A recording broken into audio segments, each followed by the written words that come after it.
Well, welcome back everybody to Slightly Sideways. We've got the Iceman Scotty Glazebrook with us. Yeah.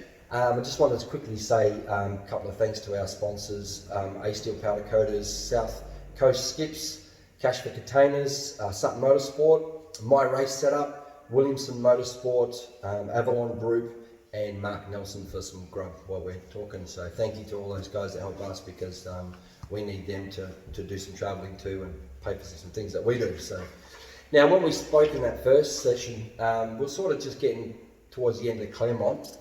You got into the Motorplex, new facility, all that kind of stuff, but probably about 04, 05, your team went, started to get everything right and hit your straps and started winning some races. Yeah, we had a really good crew. Had a heap of people that just kind of knew what to do, and instead of having to keep an eye on everyone on the track, everyone knew what to do. Everything was done routinely, nothing was missed.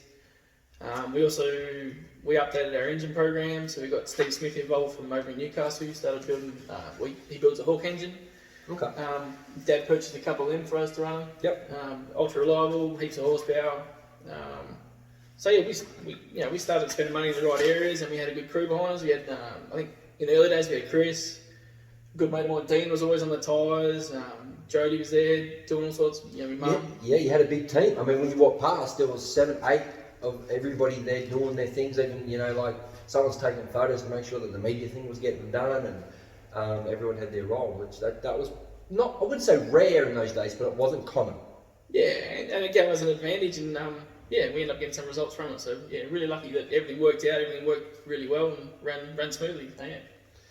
During the time when when you're having a good run, some of the race car drivers that you drove against, who were your favourites to actually run side by side with?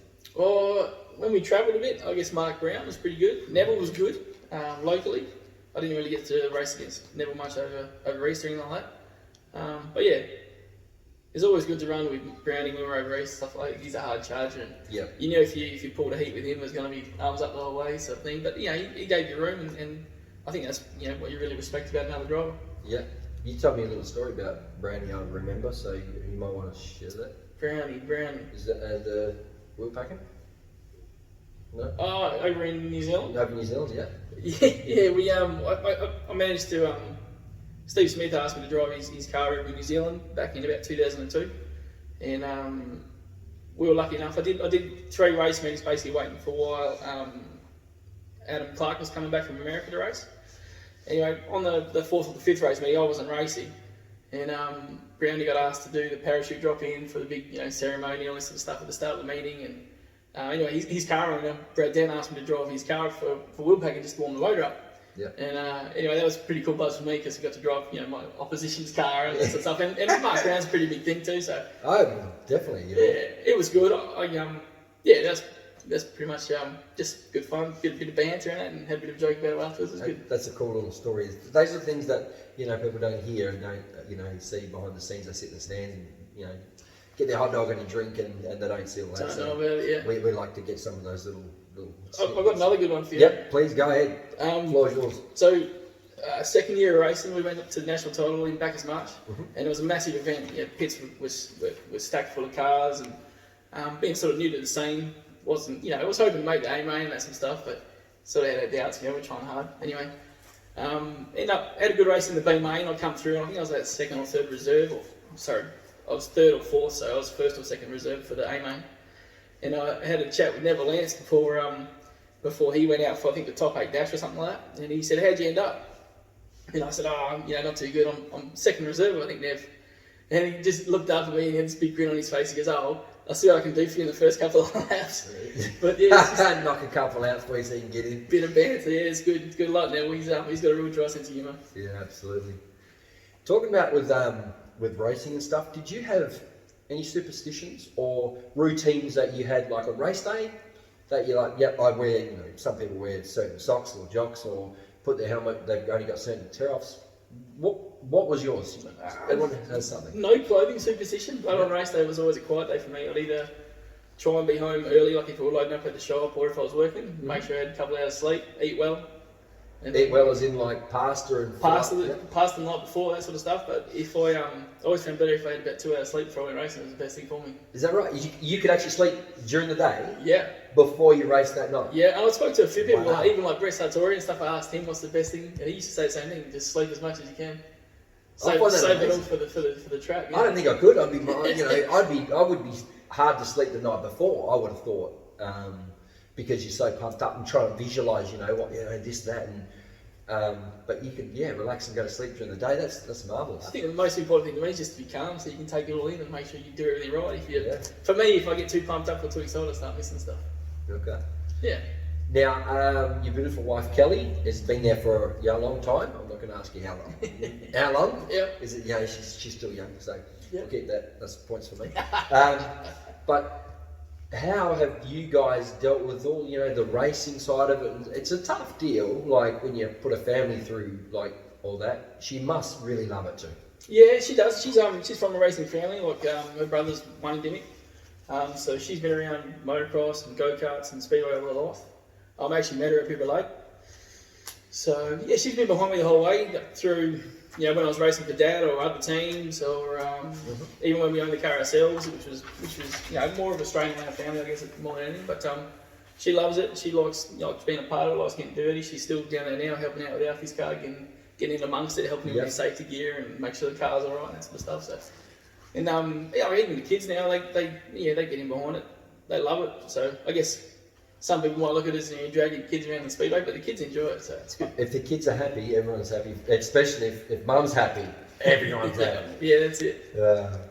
If you had the opportunity in the day, or even now, you can have, there's a double question this one, to race maybe another division in speedway or another thing, what would you like to have raced?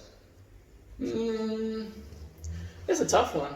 Mm-hmm. I give the tough questions. So that's why we do this. I guess the sprint car would be probably the next thing I would like to have a long-term go at. Yep. I was lucky enough. Rod Howe gave me a go in a couple of his sprint cars, winged and non-winged up at Northern for a few meetings. And that's right. You had the 6 non-wing, which I took a picture of you actually from the back with all the dirt flying off. It made some nice picture. He's a good photographer. This Thanks, guy. mate. Yeah. No, I'll give you $20 for that.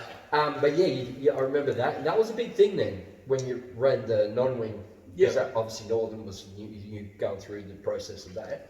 So you got to run that. What was it like? What did it feel like running a sprint car instead of a speed car?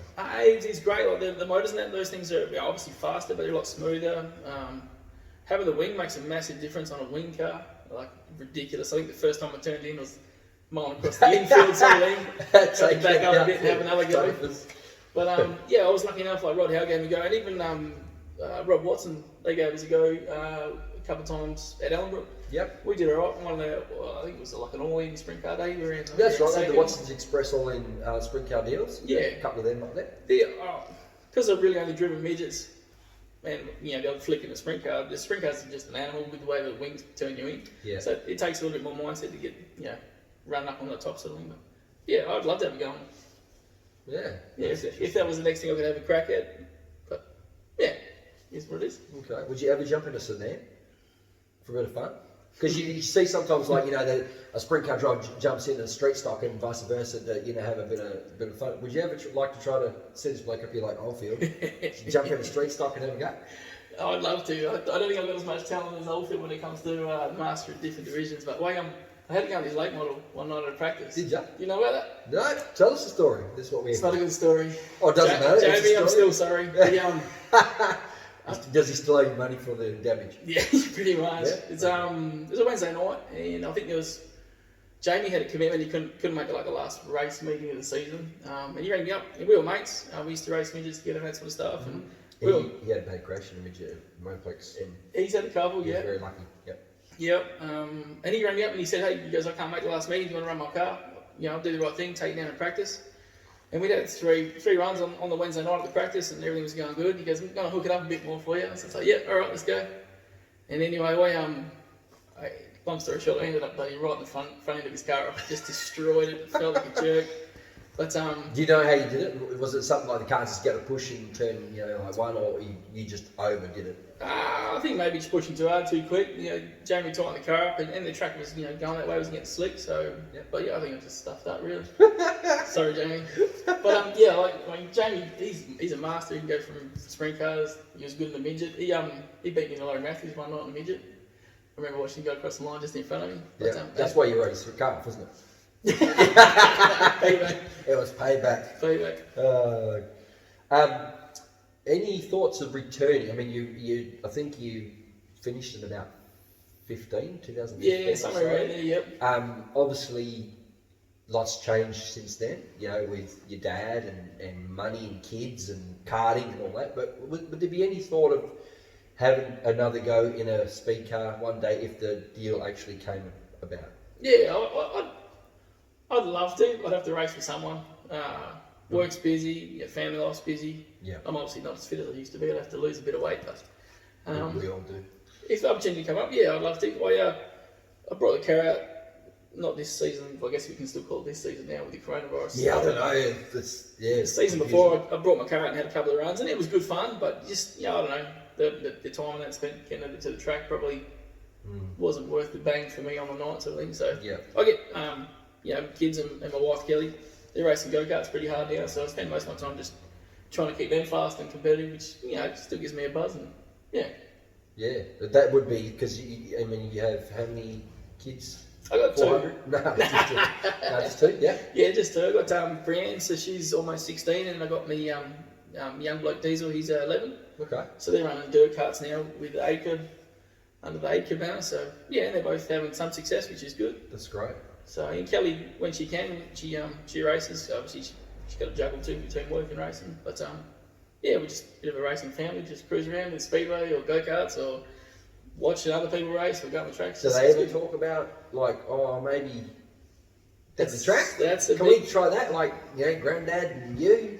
Both of my kids want to race. They want to race Speedway, but it's just if it happens, don't know. Okay, so anyone's got any junior sedans for sale, go to the Iceman if you might sell one. We might take another quick break and have some more food from Mark Nelson, so thanks for that again, mate. We'll come back with another part with the Iceman, Scotty Glazebrook, here on Slightly Sideways.